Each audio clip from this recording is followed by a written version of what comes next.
Mock Parliament's inaugural session, the Honorable Cabinet Minister for External Affairs, Government of India, Dr. Subramaniam Jaishankar. It is indeed an utmost honor to welcome the stalwarts of our democratic and diplomatic state. हम हार्दिक स्वागत करते हैं भारत सरकार के माननीय विदेश मंत्री doctor Subramaniam Jaishankar जी का, जिनकी विदेश नीति ने भारत वैश्विक मंच पर एक निर्णायक शक्ति के रूप में स्थापित किया।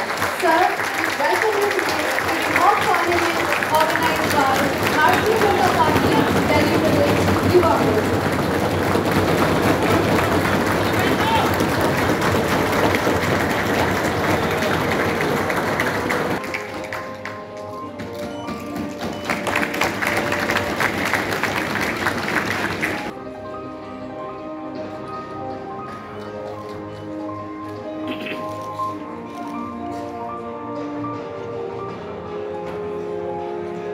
Thank you. I request everyone seated in this hall to kindly raise their respective seats for the national song.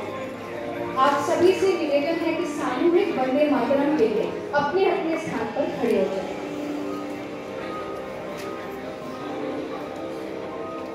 Sound team से निवेदन है कि बैकग्राउंड म्यूजिक ऑफ कर दीजिए।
Please be seated. Thank you. We will proceed with the felicitation of the Honorable Chief Guest and the respected guests. Bharatiya Janata Yuva Morcha के प्रदेश अध्यक्ष श्री सागर त्यागी जी एवं भारतीय जनता युवा मोर्चा दिल्ली प्रदेश के महामंत्री अरुण दराल जी से निवेदन है कि आज के मुख्य अतिथि डॉक्टर एस जयशंकर जी का स्वागत करें। Request Shri Sagar Tyagi ji and Arun Dral ji to felicitate Dr. S. Jaishankar ji, Honorable Cabinet Minister of External Affairs.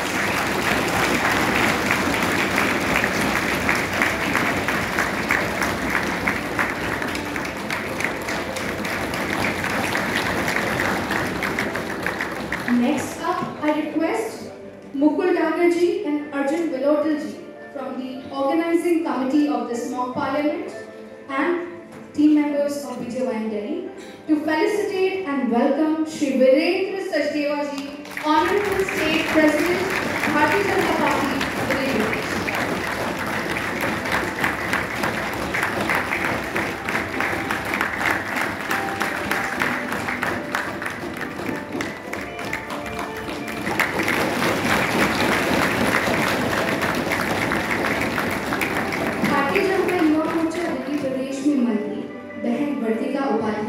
और मैं स्वयं शेख रायशा तबस्सुम जो कि प्रदेश में उपाध्यक्ष हूँ, हम दोनों हमारे अध्यक्ष श्री सागर त्यागी जी का स्वागत करना चाहते हैं।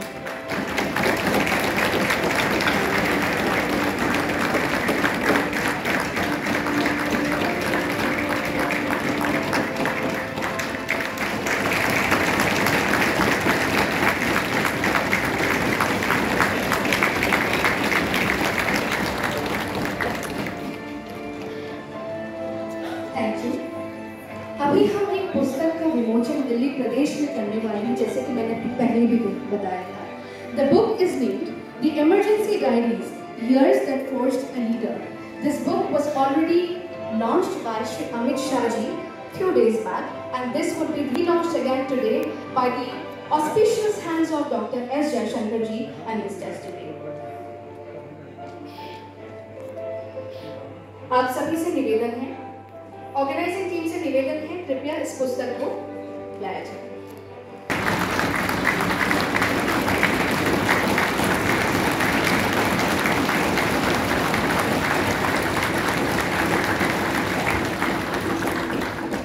सबसे प्रभावशाली आवाजों में से एक भारत सरकार के विदेश मंत्री माननीय डॉक्टर एस जयशंकर जी को आपका कूटनीतिक दृष्टिकोण और राष्ट्रवाद से ओतप्रोत विचार हम सुनने के लिए उत्सुक हैं। Sir please. इसमें भारत सरकार की एक मजबूत शख्सियत हमारे विदेश मंत्री एस जयशंकर जी हमारे बीच में, एक बार जोरदार तालियों के साथ उनका स्वागत करेंगे।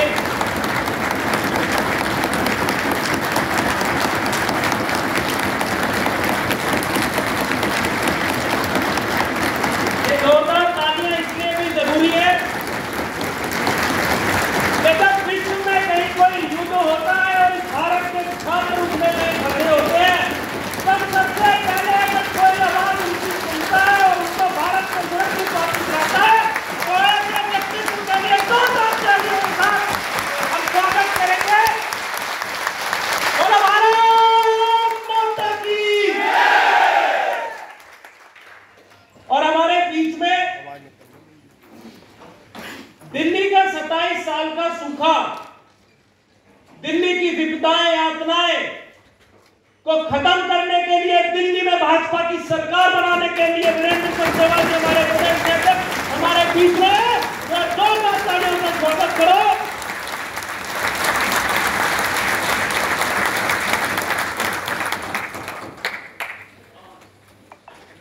स्वतंत्र भारत का वो काला अध्याय जिसे आपातकाल के रूप में आज तक हम लोग जानते हैं, और याद रखना पीढ़ियों तक इस आपातकाल को याद किया जाएगा, क्योंकि जो यातनाएं इस कांग्रेस सरकार ने उस समय में दी, इन यातनाओं को यह स्वतंत्र भारत कभी भूल नहीं पाएगा कि संविधान की हत्या करना, संविधान को बेड़ियों में जकड़ना, अगर ये किसी ने भारत के स्वतंत्र इतिहास में किया तो वो कांग्रेस की सरकार ने किया, जिसकी चर्चा करने के लिए आज होम पार्लियामेंट का हम लोगों ने यहाँ पर आयोजन किया। मैं आप सभी लोगों का जो इसमें पार्टिसिपेट कर रहे हैं, मेरे सभी साथी जो दर्शक दीर्घा में बैठे हैं, आप सभी लोगों का बहुत बहुत स्वागत करता हूं। और आप लोगों के लिए बीच में विलंब ना बनते हुए मैं निवेदन करता हूं आदरणीय वीरेंद्र सचदेवा जी से कि वो आए, हम सबको संबोधित करें।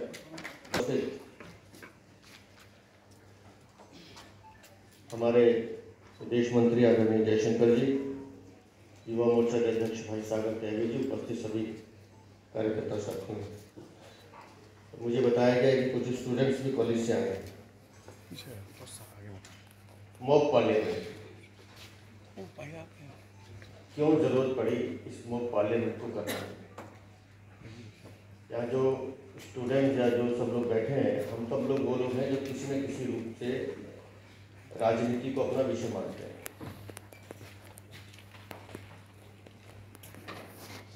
एक सवाल मन में आता है कि आखिर इसकी जरूरत क्या है? 18 से 21 के बीच का कौन है? क्या नाम है आपका? साक्षी मिश्रा। साक्षी, क्या जानती हो इमरजेंसी के बारे में?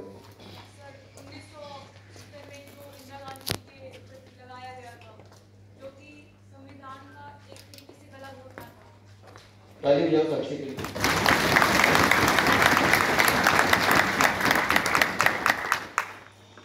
क्यों जरूरी है 25 जून 1975 को याद रखना? इसलिए मैंने साक्षी को खड़ा किया। आज 50 साल हो गए इस घटना को, और हम कल्पना नहीं कर सकते कि क्या हुआ उसको। कोर्ट का एक फैसला आता है देश की प्रधानमंत्री के खिलाफ, उनको चुनाव लड़ने के लिए अयोग्य घोषित किया जाता है। तो अपनी सत्ता, अपनी कुर्सी बचाने के लिए किस तरह से कांग्रेस की सरकार ने, उस समय की प्रधानमंत्री इंदिरा गांधी ने संवैधानिक मूल्यों का गला घोटा, एक तरफ से लोकतंत्र की हत्या की और मैं कैसे कुर्सी पे काबिज हूँ उसका उन्होंने षड्यंत्र रच के उसको साबित किया। यह है इमरजेंसी, आपातकाल, आघातकाल। आप उम्मीद नहीं कर सकते कि सड़क पर चलता हुआ आदमी उठा लिया जाता था। अगर आपने सर उठाकर सरकार के खिलाफ कुछ बोलने की कोशिश की तो आपको जेल में बंद कर दिया जाता था। मीडिया को लिखने के लिए मना कर दिया गया। टीवी और आकाशवाणी सरकारी हो गए, जो कहा जाएगा फिर उतना ही बोलना है। आजकल कौन सा गाना सबसे फेमस है डुएट सॉन्ग? यंगस्टर बताएगा? मैं तो आजकल देख नहीं पाता हूँ। साक्षी, आजकल कौन सा गाना फेमस है? एक गाना बताओ जो डुएट हो। किसी और को बताओ तो कोई और बताएगा। किसी को याद नहीं आ रहा? तो अच्छा गाना वैसे बता दो डुएट, जो आपको पुराना भी तो चलेगा। कौन बताएगा? अरे बताओ भाई, हम बातचीत करने के लिए बैठे। वो पार्ले में का क्या मतलब है? बात करना। कोई सा भी गाना बताइए। जाने कहाँ मेरा जिगर गया। अच्छा, अभी यही तक किधर गया जी? इसमें दो सिंगर है, इसमें कौन कौन है? एक तो रफी साहब है और शायद लता मंगेशकर। अब आप सोचो, यही गाना जाने कहाँ मेरा जिगर गया जी, अभी यहीं था किधर गया जी, ये दोनों आवाजें अगर लता मंगेशकर गाए तो कैसा लगेगा? मेल की भी फीमेल की। इमरजेंसी में यही होता था, क्योंकि किशोर कुमार को बैन कर दिया गया था, तो डुएट सॉन्ग में भी मेल वाइज में कोई गाना है तो लता जी उसको भी गाती है। अब आप समझ लीजिए इमरजेंसी क्या होती है।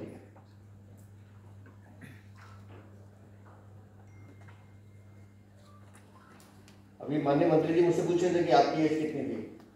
अब आप सबके सामने एज बतानी पड़ेगी मुझे। जब मैं उस समय 7 से 8 साल का था। पिताजी स्वयंसेवक रहे, तो हमें तो इमरजेंसी का मतलब मालूम नहीं था उस समय, लेकिन इतना पता था, मैं दिल्ली नगर निगम के प्राइमरी स्कूल में पढ़ता था। 12:30-1 बजे छुट्टी होती थी, घर आता था और स्कूल की नेकर और शर्ट टांग देते थे, क्योंकि हफ्ते भर वही चलानी होती थी। 2 ड्रेस नहीं थी पहनने के लिए। तो शाम को 7 बजे पिताजी कहते थे स्कूल की ड्रेस पहनो, और मैं जोर जोर से रोने लगता था। तो मुझे इस समय स्कूल क्यों ले जा रहे? सुबह तो होकर आया हूँ। और रोता हुआ उनके साथ साइकिल में बैठता था। वो साइकिल पे जाते थे, 1-1.5 घंटा 2 घंटे का चक्कर लगा के वापस आके मुझे घर छोड़ देते थे। और ऐसा एक बार नहीं, 5-7 बार हुआ। आज समझ में आता है कि उस समय कुछ कागज होते थे जो मेरे बस्ते में डाल के भिजवाए जाते थे। मुझे नहीं पता था कि इमरजेंसी में ये होता है। आप सोच नहीं सकते। ये जो जिस किताब का विमोचन किया माननीय मंत्री बताएंगे, हमारे देश के प्रधानमंत्री उस समय 25 साल के थे और उन्होंने कैसे कैसे इमरजेंसी के दिनों में अपने साथियों की चिंता की। ऐसे दिल्ली में 244 लोग हैं जिनकी सूची हमारे पास, जिनसे मिलकर आए हैं, जिन्होंने इस यात्रा को, जो अभी भी जीवित है, किसी का हाथ काट दिया गया, किसी के परिवार में डेथ हो गई। एक माता जी मिली हमें सुमित्रा देवी, 6 बच्चे उनके बच्चों के साथ जेल में थे। बच्चों की उम्र 3 साल 5 साल। ये थी इमरजेंसी। लेकिन आज की पीढ़ी को समझना पड़ेगा कि लोकतंत्र क्या होता है। कल मैं टीवी डिबेट देख रहा था, तो उसमें कहा आरजेडी की प्रवक्ता कह रही थी कि अभी तो अनडिक्लेयर्ड इमरजेंसी है। तो अजय आलोक हमारे प्रवक्ता, उन्होंने बहुत अच्छा जवाब दिया कि आपके नेता कल प्रधानमंत्री को ये गाली दे रहे थे, आपके नेता कल देश के गृह मंत्री को ये गाली दे रहे थे। अगर इमरजेंसी होती तो उसकी आवाज निकलती क्या? इसने बोलने की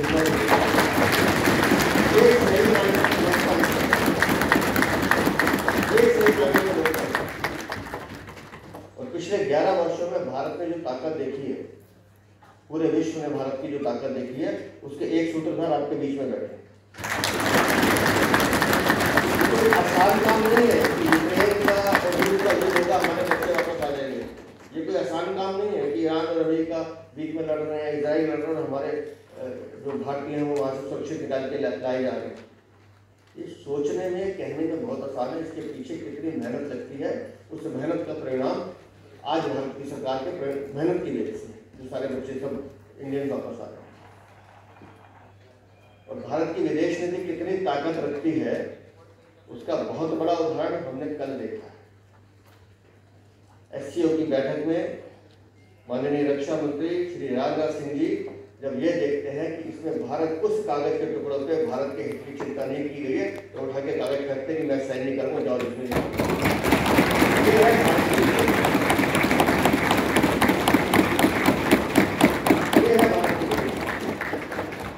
और ये वो भारत कर सकता है जिसका नेतृत्व माननीय प्रधानमंत्री कर रहे हैं, क्योंकि जहाँ इंडिया फर्स्ट जो है, मेरा देश प्रथम, मैं देश के लिए जीता हूँ, ये भाव जिस दिन हमारे दिल में आ जाएगा उस दिन हम सब अपना अपना कर्तव्य निभाने के लिए सक्षम हो जाएंगे।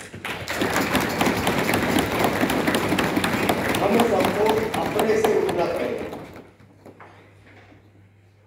आज मैं माफी चाहता हूँ, मेरी बात किसी को बुरी लगे, आज हमारा मैक्सिमम टाइम मोबाइल गैजेट्स पे जाता है। मैं बार बार कहता हूँ ये जो इलेक्ट्रॉनिक गैजेट्स है ये जानकारी का अच्छा साधन है, लेकिन इसका एडिक्शन बड़ा खराब है। कितनी देर ऐसे हैं कि हम घर जाके इसको हाथ नहीं लगाते, ऐसे कितने लोग हैं जरा हाथ खड़ा करते हैं कि मैं घर जाके बिल्कुल इसको देखता नहीं। 1 2 3। और कुछ लोगों को ये कि मैं मेरे पास मोबाइल है और थोड़ी देर नहीं बजे तो मन करता जाके देखूं इसको हुआ क्या, बीमार तो नहीं हो गया, इसने कुछ कहा क्यों नहीं अभी तक। ये जो एडिक्शन है ना, ये हम लोगों को खराब कर रही है।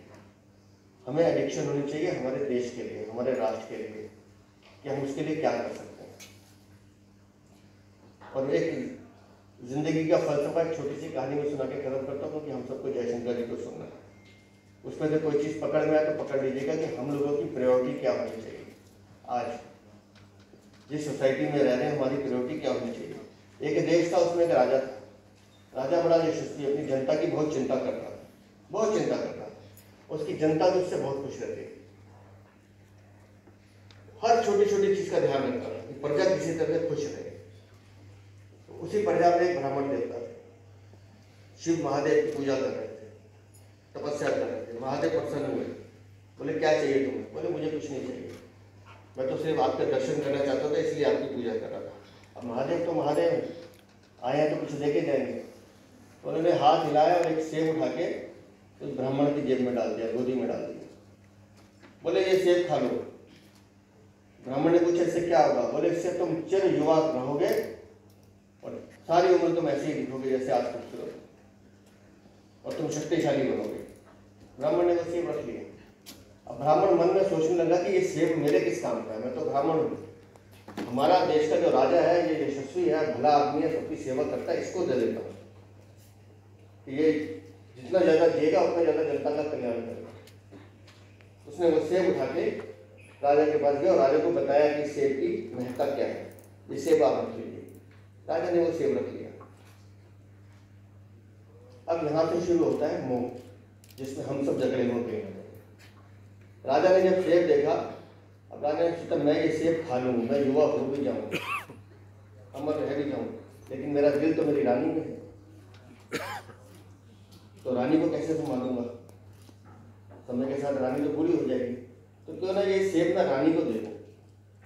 रानी ठीक रहेगी, रानी स्वस्थ रहेगी तो मेरा भी जीवन चलता रहेगा। उसने वो सेब रानी को दे दिया। अब रानी को बता दें कि इस सेब की खासियत क्या है। रानी ने खुशी खुशी वो सेब ले लिया। अब रानी ने सेब ले लिया, राजा चला गया। रानी का जो दिल था वो सेनापति पे आया। मतलब की बात है ना, इसलिए हंस रहे।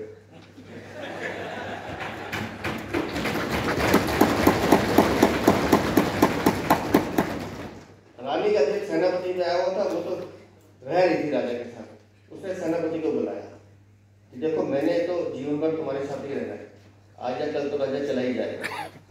इस सेब में ये खूबी है, ये आप रख लीजिए और इसको खा लीजिए। अब सेनापति ने वो सेब ले लिया। अब रानी को ले लिया। अब सेनापति ने मन ही मन सोचा मैं कब तक इस रानी को झेलता रहूंगा, क्योंकि सेनापति जो है वो राजनीति पे सीधा था, जो बहुत अच्छा डांस करती थी। तो उसने सोचा इससे तो एक दिन छुटकारा पाने है, जिस दिन मैं राजा को इंतजाम करूंगा इससे भी छुटकारा पा लूंगा, क्यों ना सेब मैं राजनीति को दे दूँ, वो ठीक रहेगी। मेरा भी जीवन चल जाएगा। उसने उस राजनीतिकी को वो सेब दे दिया और बता दिया कि ये सेब खा लेना, ये तुम्हारे लिए बहुत अच्छा है। राजनीतिक ने मुस्कुरा के सेब ले लिया, सेनापति चला गया। अब राजनीतिकी ने सेब को देखा, उसने कहा क्या तो मेरा जीवन है, भरे दरबार में सब पुरुषों के सामने नाचती हूँ, ये भी कोई जीवन है? ऐसे जीवन को लंबा करके अमर करके मुझे क्या करना है? ये सेब तो उसके पास जाना चाहिए जो सबसे ज्यादा यशस्वी है, तो क्यों ना ये सेब मैं राजा को वापस दे दूँ। अब वो सेब लेके राजा के पास चली गई। अब राजा को जब उस सेब का पता, राजा ने सेब देखते पहचान लिया। अब राजा ने जब सेब देखा, पहचान लिया, तो उस दिन राजा को पता चला कि हमारा लक्ष्य क्या है। हम जब तक व्यक्तिगत मोह में चिपके रहेंगे तब तक हम अपने राष्ट्र, अपने देश के लिए सोच ही नहीं सकते। मैं कुछ बन जाऊं, मेरा कुछ हो जाए, मैं इस पद पर आ जाऊं, जब तक हम इस चीज पर अटके रहेंगे तब तक हम अपने राष्ट्र का, अपने समाज का कल्याण नहीं कर सकते। और आपके पास आज जो ये पीढ़ी मेरे से बात कर रही है, आपके पास तो सीखने का बहुत कुछ, और आप लोग फॉर्चुनेट हो कि आप देश के उस प्रधानमंत्री को देख रहे हो जो आपके लिए सोचता है, आपके लिए मरता है, आपके लिए जीता है।